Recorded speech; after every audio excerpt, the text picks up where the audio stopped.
Welcome to This Week in Brattleboro History, produced by the Brattleboro Historical Society. In the window on the south end of the Brooks Memorial Library is a statue titled Spirit of Life. Daniel Chester French created the original bronze sculpture in 1914. There were 6 to 8 smaller replicas cast about 10 years later, and this statue is one of those smaller castings. The 250-pound bronze features a woman in a flowing robe holding a shallow bowl of water and a pine branch. Daniel Chester French was a prominent artist of his time and is probably most well known for the sitting marble statue of Abraham Lincoln at the Lincoln Memorial in Washington, D.C. In 1924, the Holden family donated the Spirit of Life to the town as part of a beautification campaign for the southern end of Main Street. The sculpture was placed on a carved granite fountain designed by the Presby Leland Company of Brattleboro. The company had been involved with many Daniel Chester French projects and reached out to the sculptor to see if a casting of the famous statue could be included in the design of the fountain. The sculptor agreed, and the Lyman Holden family graciously donated the funds to purchase the statue. The fountain location, now known as Plaza Park, had been the setting of a hotel named Brattleboro House. The hotel was taken down in 1913, and the space was vacant for many years. Discussions began about the possibility of turning the open lot into a parking area for automobiles. Instead, a group of business owners approached the select board and proposed that a committee be formed to plan and raise funds for the creation of a park that would improve the appearance of the southern entrance to Brattleboro's downtown. In May of 1924, Plaza Park was officially opened. The unveiling of the fountain was attended by more than 2,500 people. The reformer described the sculpture this way: symbolizing the life-giving powers of the waters, the superbly graceful angel is shown stepping down from the rocks, the left hand aloft, and supporting the cup of life from which the waters overflow. Reverend Edwin Wood was one of the speakers at the park dedication and summed up the motivation of those who were instrumental in establishing Plaza Park. He said, "As I look at this statue, I am reminded of the words of an American author. Life sparkles only at the brim. Growth comes through service. Each community has a spirit of personality. It is dynamic with the influences of countless hearts. We may contribute to the spirit of Brattleboro by contributions of service in the spirit of cooperation." Jump ahead 50 years and the statue's life drastically changed. In September 1974, a group of New England-based thieves specializing in outdoor collectibles struck Brattleboro.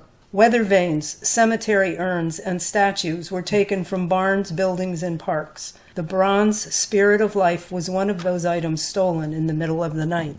Police Captain Gordon Smith created a flyer with images and descriptions of the stolen items and sent flyers to more than 500 police stations. Police stations shared the flyers with the public. Within a few months, the statue was found in a Pennsylvania antique shop.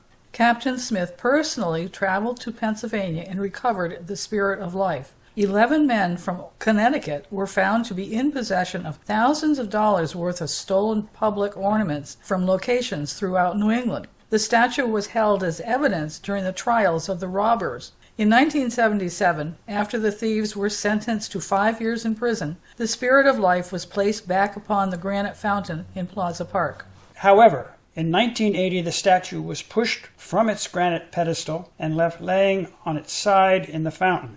The Public Works Department stored the statue until the town decided what to do with the important work of art. In 1982, town employees Joe Kowalski and Robert Simmons led an effort to rehabilitate the statue and have it put back on public display, this time within the safe confines of Brooks Memorial Library. The statue has been in the library's main room ever since.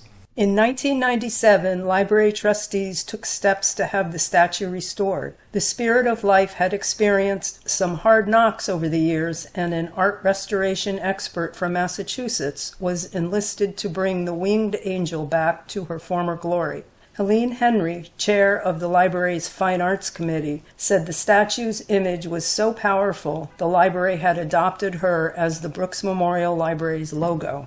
It was in the 1990s that researchers began to focus upon the model who posed for the Spirit of Life. Hetty Anderson was a woman of African and European descent. From the 1890s to the 1920s, she was a top model for the United States sculptors, painters, and artists.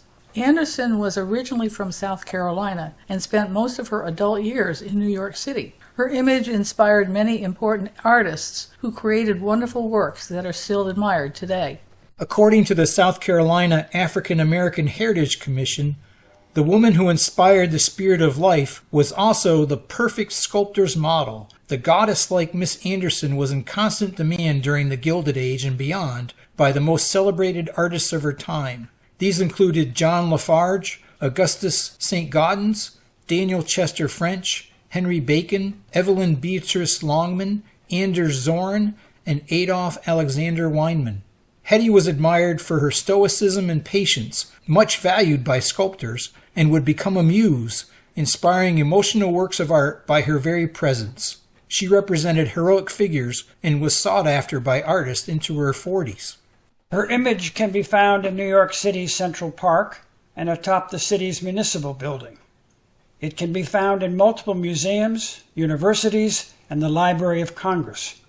It can even be found on $20 gold coins minted in the early 1900s. The Spirit of Life sculpture was honed by Daniel Chester French from the inspiring poise and beauty of Hetty Anderson. Through the years, the statue has experienced both the good and the bad of humanity. The 100-year-old story of the Plaza Park dedication can be a reminder of what Reverend Wood hoped Brattleboro would become.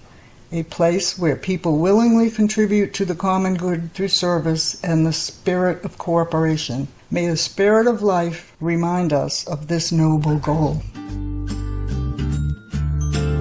Please join us next week for another story from our community's past.